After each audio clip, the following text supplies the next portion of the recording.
And so we now learn that back in 2005, the CIA destroyed tapes of these two interrogations. You've got one argument from Ted Kennedy and others that it's a cover-up. Another argument from CIA Director Hayden that it was done to protect the safety of the officers involved in the interrogation. Britt, which argument do you find more persuasive? Well, you got to feel sorry a little bit for Kennedy. He seems so out of tune with some of the facts. He says this is done while the new Democratic Congress was seeking new information. In fact, it happened during the old Republican Congress. So that's out the window, just to cite one example. And, you know, my sense about this is that the Hayden's explanation doesn't quite get it done. It may be right, but one senses that knowledge of these interrogations and the techniques used and so forth is there. That as somebody suggested, you could probably hold on to the tapes, work on them so that the identities of the questioners are obliterated and then destroy the originals or whatever.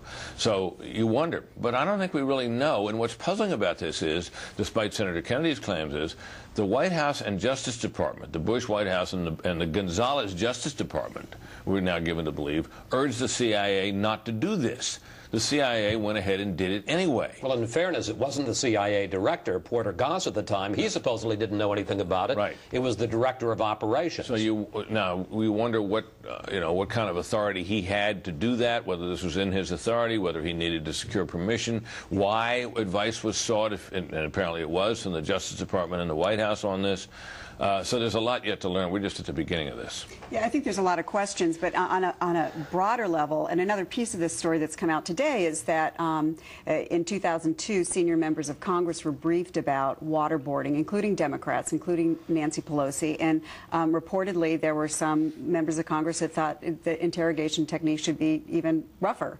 Democratic members of Congress. And I think this all goes to this broader question. There was a terrorist analyst in 2002, I remember reading this, Bruce Hoffman, who said this is a different kind of war and it's going to test the precepts of this humanitarian democracy that we've built. And at the time, I think what this all shows us, at the time when there was an imminent threat, there was much more stomach for these kinds of techniques. And then we get out, and many years later, and it's starting. All these questions are starting to surface about it, and all this criticism is starting to surface by some of the same people who supported it. These tapes were destroyed at the direction of the director of clandestine operations at the CIA, a 24-year CIA veteran, praised on his retirement earlier this year by the Democratic chairman of the House Intelligence Committee. The idea that Ted Kennedy, the idea that this is like Watergate, it's politically motivated, is on its face ludicrous. Ted Kennedy should be ashamed of himself, but I don't know if that's possible. Look, we don't know what's on those tapes. These tapes apparently were destroyed shortly after the existence of the secret prisons abroad was leaked. Obviously, people in the CIA were very concerned about leaks. There could be very sensitive information on these tapes. Zubaydah may have given up the names of people whom we then turned, who we bugged, who we eavesdropped on.